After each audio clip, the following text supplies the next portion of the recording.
Minsan, mga ka-Facebook, magandang hapon po sa inyo lahat. Today is August 30. Matatapos na naman ang buwan ng August. September na. Buwan na po number. Malapit ng Pasko, no? Pagandaan mo natin yan. Anyway, so nandito tayo sa ating mini veggie garden. So, ito na ang ating mga okrang. Ang lalaki ng dahon niya, no? Ang kikinis. Walang kagat na insekto. Mukhang ganito lang siya kataas. Yung ating mga binido wala pang natubo. O yung ating sili. O doon naman tayo, may ginawa ako kanina doon. O, ito si sitaw. O, ang bilis talaga lumaki. Hindi mahirap alagaan si sitaw. O, ito na. Ang ating mga kangkong. Mga payat sila, no? Alam mo, pag bibili tayo ulit ng ang buto ng kangkong, pupunuin natin yan. Ito mga okra na talaga siya, okra. So 4 na puno. So 8 na 'yun. Plus ito pa.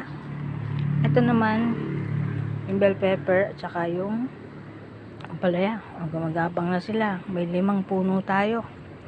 Pag yan lumaki, gumapang, mapupuno yan. Okay? Ito yung ginawa ko kanina. Naggawa ko ng raised bed. Ayan. So ito mga kalahati po yan, hinati ko tong mga container. So direkta sa lupa, open po yung ilalim yan. So direkta sa lupa ang ugat niya pag tumubo sila. Yan. Tapos ito yung swamp fertilizer, tinodo ko na. Yan yung malunggay. Hinayaan ko muna dyan para matuyo. Ma-absorb ng lupa yung vitamins, nutrients ng malunggay. Then nilagyan ko ng hollow blocks para hindi bumagsak yung lupa. So yan, pinapainitan ko sa araw, then saka ako maglalagay ng binhi. Ilalagay natin dyan yung celery, yung carrots, yung red beets, at kung ano-ano pa. Kamatis, may bago tayong kamatis. Ito, tuyo ko po.